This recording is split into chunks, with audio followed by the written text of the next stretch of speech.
है कि जो कारखाने में भाई काम करेंगे, रोजगार पर इंडस्ट्रियों के लिए 5,000 रुपया सरकार उनको भी देगी। सीएम मोहन ने लाडली बहना के बाद अब लाडले भैया को भी सौगात दे दी है।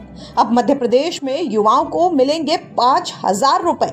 जी हाँ, सीएम मोहन ने खुद इसका ऐलान किया है।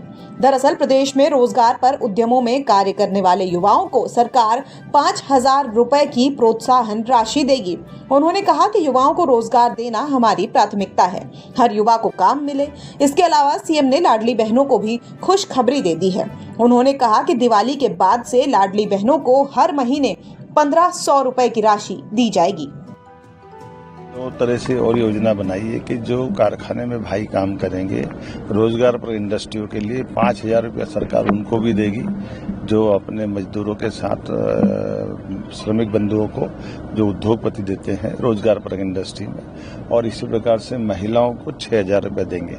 तो लाडली बहनाएं अगर इंडस्ट्री में आकर के काम करती है, उनको भी हम इस प्रकार की राशि दे करके वो संकल्प की पूर्ति कर दे। जब हमने कहा था कि बहनों की जिंदगी में केवल ये 3,000 नहीं, हम इसको 5,000 से ऊपर ले जाएंगे, और उस तरह से सरकार उनको लगातार रोजगार से जोड़ करके स्थायी रूप से इंतजाम करना चाहती है कि घर बैठकर कई लोगों को, हम तो ये कहते हैं कि बहनें कभी घर में भी अगर उनको राशि पहुंचती है तो भी घर के उपयोग में आती है, लेकिन अगर वो घर से बाहर आकर के काम धंधा करना चाहती है तो उनको भी वो अवसर उपलब्ध करा रहे हैं। दरअसल गुरुवार को सीएम मोहन ने अचारपुरा औद्योगिक क्षेत्र में 6 नई यूनिटों का भूमि पूजन भी किया।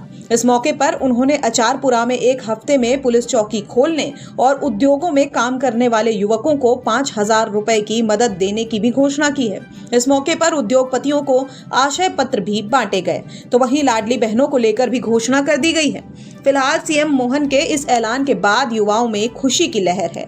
हाल ही में सीएम मोहन ने England, Japan, Germany, Dubai, Spain जाकर अपने राज्य में उद्योगों का नया माहौल बनाया है, जिससे मध्य प्रदेश में उद्योग बढ़ें और युवाओं को ज्यादा से ज्यादा रोजगार मिल सके। ब्यूरो रिपोर्ट, MP तक।